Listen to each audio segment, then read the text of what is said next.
നമസ്കാരം, മലയാളി വാർത്തയിലേക്ക് സ്വാഗതം. വിമാനയാത്രക്കാർ ശ്രദ്ധിക്കണമെന്ന മുന്നറിയിപ്പുമായി ദില്ലി വിമാനത്താവള അധികൃതർ. ദില്ലിയിൽ കാലാവസ്ഥയിൽ പെട്ടെന്ന് ചില മാറ്റങ്ങൾ സംഭവിച്ചിരിക്കുകയാണ്. ഇതേ തുടർന്നാണ് യാത്രക്കാർക്ക് നിർണായകമായ മുന്നറിയിപ്പ് നൽകിയിരിക്കുന്നത്. ദില്ലിയിൽ കാലാവസ്ഥയിൽ മാറ്റമുണ്ടാവുകയും മഴ, അതുപോലെ തന്നെ ശക്തമായ കാറ്റ്, ഇതെല്ലാം ഉണ്ട്. റോഡ് ഗതാഗതം തടസ്സപ്പെടുന്നുണ്ട്. അതുകൊണ്ട് തന്നെ വിമാനയാത്രക്കാർ ശ്രദ്ധിക്കണമെന്ന് ദില്ലി വിമാനത്താവള അധികൃതർ നിർദ്ദേശം നൽകി. വിമാനത്താവളത്തിലേക്കുള്ള യാത്രയ്ക്ക് ദില്ലി മെട്രോ ഉപയോഗിക്കാനാണ് യാത്രക്കാർക്ക് നിർദ്ദേശം നൽകിയിരിക്കുന്നത്. തീർച്ചയായിട്ടും എയർപോർട്ടിൽ നേരത്തെ എത്തുക, സമയത്തിന് എത്തുക എന്നത് ഏറെ നിർണായകം തന്നെയാണ്. അത്തരത്തിൽ വരുമ്പോൾ ഈ റോഡിൽ ഗതാഗത തടസ്സമുണ്ടായാൽ അത് യാത്രയെ ബാധിക്കും, സമയത്ത് എത്തുന്നതിനെ ബാധിക്കും. അതുകൊണ്ടാണ് ഇത്തരത്തിലുള്ള നിർദ്ദേശം യാത്രക്കാർക്ക് നൽകിയിരിക്കുന്നത്. വിമാന കമ്പനികളുമായി ബന്ധപ്പെട്ട് സമയ ക്രമീകരണങ്ങളിൽ വ്യക്തത വരുത്തണമെന്നും യാത്രക്കാരോട് ആവശ്യപ്പെട്ടിരിക്കുകയാണ്. ഏത് സമയത്താണ് പലപ്പോഴും പല യാത്രക്കാരും പെട്ടുപോകുന്നത്, ഈ വിമാനം ഒരു സമയത്തിന് പുറപ്പെടുന്നു, അത് പലപ്പോഴും പല യാത്രക്കാർക്ക് സമയത്തിന് എത്താൻ പറ്റാത്ത സാഹചര്യങ്ങൾ ഉണ്ടാകും. അതിൽ ഏറ്റവും പ്രധാന ഗതാഗത കുരുക്ക് തന്നെയാണ്. അപ്പൊ അത്തരത്തിലുള്ള ഒരു സാഹചര്യമാണ് ഉള്ളത്. അതുകൊണ്ട് തന്നെ ജാഗ്രത വേണമെന്ന് യാത്രക്കാർക്ക് ഇപ്പോൾ മുന്നറിയിപ്പ് നൽകിയിരിക്കുകയാണ്. യാത്ര തടസ്സരഹിതമാക്കാൻ, യാതൊരു തടസ്സവും യാത്രയ്ക്ക് നേരിടാതിരിക്കാൻ വേണ്ടി ഓൺ ഗ്രൗണ്ട് ടീമുകൾ ശ്രമിക്കുന്നുണ്ട് എന്നും ദില്ലി വിമാനത്താവളം യാത്രക്കാരോട് വ്യക്തമാക്കിയിട്ടുണ്ട്.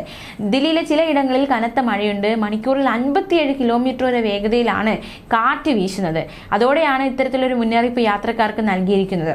എന്തായാലും ദില്ലിയിൽ നിലവിൽ പ്രത്യേക മഴ മുന്നറിയിപ്പില്ല. പക്ഷെ ഒരാഴ്ച മഴ തുടരുമെന്നാണ് കാലാവസ്ഥാ വകുപ്പ് അറിയിച്ചിരിക്കുന്നത്. ഞായറാഴ്ച വൈകുന്നേരം 5:30 മുതൽ 8:30 വരെ സഫ്ദർജംഗിൽ 10.1 മില്ലിമീറ്റർ മഴയും, പ്രഗതി മൈതാനിൽ 13.6 മില്ലിമീറ്ററും, ജനകപുരിയിൽ 0.5 മില്ലിമീറ്ററുമാണ് മഴ പെയ്തത്. മഴയ്ക്കൊപ്പം ശക്തമായ കാറ്റുമുണ്ടായിരുന്നു. പ്രഗതി മൈതാനിൽ മണിക്കൂറിൽ 57 കിലോമീറ്ററും, പാലത്ത് 55 കിലോമീറ്ററും, മയൂർ വിഹാറിൽ 37 കിലോമീറ്ററും വേഗതയിലാണ് കാറ്റ് ആഞ്ഞു വീശിയത്. ജൂൺ 1 മുതൽ ജൂലൈ 12 വരെ ദില്ലിയിൽ 117.8 മില്ലിമീറ്റർ മഴയാണ് കിട്ടിയത്. തെക്ക് പടിഞ്ഞാറൻ ഡൽഹിയിലാണ് ഏറ്റവും കൂടുതൽ മഴ പെയ്തത്. മഴക്കുറവ് രേഖപ്പെടുത്തിയിരിക്കുന്നത് വടക്ക് പടിഞ്ഞാറൻ ദില്ലിയിലുമാണ്. കഴിഞ്ഞ ദിവസങ്ങളിലൊക്കെ 34.8 ഡിഗ്രി സെൽഷ്യസ് ആയിരുന്നു ദില്ലിയിലെ ഏറ്റവും ഉയർന്ന താപനില. അപ്പോൾ ഇത്തരത്തിൽ കാലാവസ്ഥ മാറ്റമൊക്കെ ദില്ലിയിൽ ഉണ്ടായിരിക്കുകയാണ്. ഈ ഒരു സാഹചര്യത്തിലാണ് വിമാനയാത്രക്കാർക്ക് ഇത്തരത്തിലൊരു മുന്നറിയിപ്പ് നൽകിയിരിക്കുന്നത്.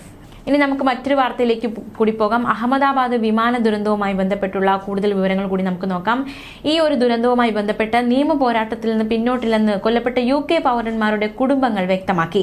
എയർ ഇന്ത്യ വിമാന ദുരന്തവുമായി ബന്ധപ്പെട്ട് ഇപ്പോൾ പുറത്തുവന്ന പ്രാഥമിക അന്വേഷണ റിപ്പോർട്ട് അംഗീകരിക്കില്ലെന്നും കിസ്റ്റോൺ ലോ എന്ന നിയമസ്ഥാപനം മുഖേന ഉടൻ ഹർജി നൽകുമെന്നും ഈ UK പൗരന്മാരുടെ കുടുംബങ്ങൾ വ്യക്തമാക്കിയിരിക്കുകയാണ്. ബോയിങ്ങിനെതിരെ ലണ്ടനിലും എയർ ഇന്ത്യക്കെതിരെ ഇന്ത്യയിലും കോടതികളെ സമീപിക്കുമെന്നാണ് ബ്രിട്ടൻ പൗരന്മാരുടെ കുടുംബം വ്യക്തമാക്കിയിരിക്കുന്നത്.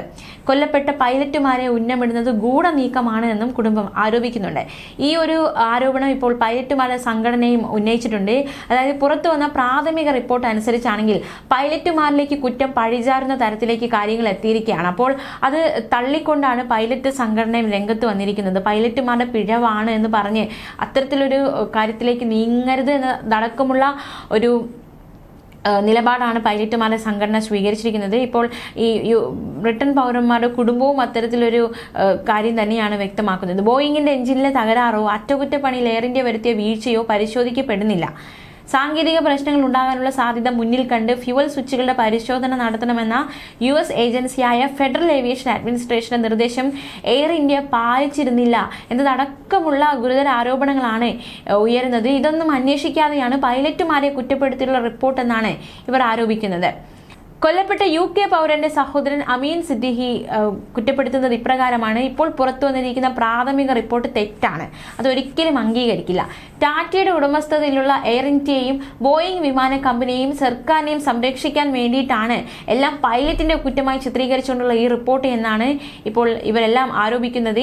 എയർ ഇന്ത്യ നഷ്ടപരിഹാരം വാഗ്ദാനം ചെയ്യുന്നുണ്ട്, പക്ഷെ എന്താണ് സംഭവിച്ചത് എന്നതിന്റെ സത്യമാണ് ആദ്യം അറിയേണ്ടതെന്നും നിയമപരമായി മുന്നോട്ട് പോകുമെന്നും ഈ UK പൗരന്മാരുടെ കുടുംബം വ്യക്തമാക്കുന്നുണ്ട്. നിലപാട് അവർ കർശനമാക്കിയിരിക്കുകയാണ്. തീർച്ചയായിട്ടും ഇനി വരുന്ന യാത്രക്കാർക്കെങ്കിലും യാത്ര സുരക്ഷിതമായിരിക്കാൻ, അവരുടെ ജീവൻ ആപത്താകാതിരിക്കാൻ ഇത്തരത്തിലൊരു നിലപാട് കുടുംബം സ്വീകരിച്ചത് അത് മാതൃകാപരം തന്നെയാണ്. തീർച്ചയായിട്ടും എന്താണ് സംഭവിച്ചതെന്ന് സത്യം പുറത്തേക്ക് വരണം. ഇപ്പോൾ പൈലറ്റുമാർ കൊല്ലപ്പെട്ടു, അവർക്കിനി ഒന്നും പറയാൻ സാധിക്കുകയില്ല. അതുകൊണ്ട് തന്നെ അവരിലേക്ക് പഴിചാരുക എന്ന തരത്തിലേക്ക് കാര്യങ്ങൾ നീങ്ങുകയാണെങ്കിൽ അതിനെതിരെ പോരാടും എന്ന് തന്നെയാണ് ഇവർ പറഞ്ഞു വെക്കുന്നത്. കൊല്ലപ്പെട്ട മറ്റ് UK പൗരന്മാരുടെ കുടുംബാംഗങ്ങളും UKയിലെ നിയമവിദഗ്ധരുടെ സഹായത്തോടെ നിയമപരമായി മുന്നോട്ട് പോവുകയാണ്. പ്രാഥമിക റിപ്പോർട്ട് തൃപ്തികരമല്ല, യഥാർത്ഥ കുറ്റവാളികൾ ശിക്ഷിക്കപ്പെടണം എന്നതടക്കമുള്ള ആവശ്യങ്ങൾ പലയിടങ്ങളിൽ നിന്നും ഇപ്പോൾ തന്നെ ശക്തമാവുകയാണ്. അഹമ്മദാബാദ് വിമാന ദുരന്തത്തിലെ പ്രാഥമിക റിപ്പോർട്ടിനെതിരെ വലിയ രീതിയിലുള്ള പ്രതിഷേധമാണ് ഇപ്പോൾ ശക്തമായിക്കൊണ്ടിരിക്കുന്നത്. ഫ്യൂവൽ സ്വിച്ച് ഓഫ് ആയതിനു പിന്നിൽ യന്ത്ര തകരാറ് സംഭവിച്ചോ എന്നത് വിശദമായ അന്വേഷണത്തിൽ പരിശോധിക്കണമെന്ന് എയർക്രാഫ്റ്റ് ആക്സിഡന്റ് ഇൻവെസ്റ്റിഗേഷൻ ബ്യൂറോ മുൻ തലവൻ ആവശ്യപ്പെടുകയുണ്ടായി. പൈലറ്റുമാരെ സംശയത്തിന് മുന്നിൽ നിർത്തുന്ന റിപ്പോർട്ടിനെ പാർലമെന്റിൽ ചോദ്യം ചെയ്യാനാണ് പ്രതിപക്ഷത്തിന്റെ തീരുമാനം.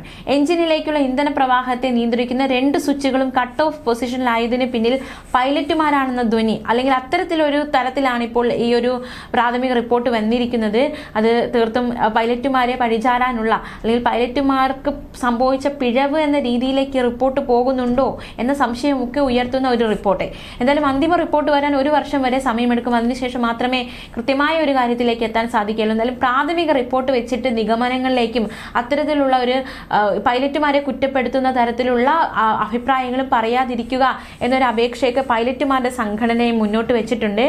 കോക്പിറ്റ് റെക്കോർഡിലെ പൈലറ്റുമാരുടെ സംഭാഷണം മുഴുവൻ പുറത്തുവിട്ടിട്ടില്ല. ഇതും ഒരു ദുരൂഹത ജനിപ്പിക്കുകയാണ്. കാരണം അവരുടെ സംഭാഷണത്തിലെ കുറച്ച് ഭാഗങ്ങൾ മാത്രമാണ്. അതായത് ഈ സ്വിച്ച് ഓഫാക്കിയത് ആരാണെന്ന് ഒരാൾ ചോദിക്കുന്നു, താനല്ല എന്ന് മറ്റൊരാൾ പറയുന്നു. ഇതിനിടയിൽ എന്താണ് അവർ സംസാരിച്ചത്, ഇതിനിടയിൽ എന്താണ് അവർക്കിടയിലെ സംഭാഷണം, അതൊന്നും ഈ റിപ്പോർട്ടിൽ വ്യക്തമാക്കിയിട്ടില്ല. ഇതെല്ലാം ദുരൂഹത വർദ്ധിപ്പിക്കുകയാണ്. മാത്രമല്ല, എയർ ഇന്ത്യ മറ്റൊരു നിർദ്ദേശം പാലിച്ചിട്ടില്ല. സാങ്കേതിക പ്രശ്നങ്ങൾ ഉണ്ടാകാനുള്ള സാധ്യത മുന്നിൽ കണ്ട് ഫ്യൂവൽ സ്വിച്ചുകളുടെ പരിശോധന നടത്തണമെന്ന US ഏജൻസിയായ ഫെഡറൽ ഏവിയേഷൻ അഡ്മിനിസ്ട്രേഷന്റെ നിർദ്ദേശം എയർ ഇന്ത്യ പാലിച്ചിരുന്നില്ല. ഇതും ഒരു വീഴ്ചയാണ് എയർ ഇന്ത്യയുടെ. അപ്പോൾ വീഴ്ചകൾ മറച്ചുവെക്കാൻ ശ്രമിക്കുന്നുണ്ടോ എന്നതടക്കമുള്ള ആരോപണങ്ങളാണ് ഇപ്പോൾ നിലവിൽ ശക്തമായിക്കൊണ്ടിരിക്കുന്നത്. ഇപ്പോൾ വന്നിരിക്കുന്ന റിപ്പോർട്ട് ഈ മാർഗനിർദ്ദേശം മാത്രമാണെന്നും നിർബന്ധമില്ലെന്നുമുള്ള എയർ ഇന്ത്യയുടെ വാദം അംഗീകരിച്ചുകൊണ്ടുള്ള റിപ്പോർട്ടാണ്. എന്തായാലും റിപ്പോർട്ടിനെതിരെ പ്രതിഷേധം ശക്തമാക്കിയിരിക്കുകയാണ് പൈലറ്റുമാരുടെ സംഘടന. പൈലറ്റുമാരെ കരുവാക്കി അവരെ ബലി കൊടുത്ത് വിമാന കമ്പനികളെ രക്ഷപ്പെടുത്താനുള്ള നീക്കമാണെന്ന ആക്ഷേപം പൈലറ്റുമാരുടെ സംഘടന ശക്തമാക്കിയിട്ടുണ്ട്. ന്യൂസ് ഡെസ്ക് മലയാളി വാർത്ത.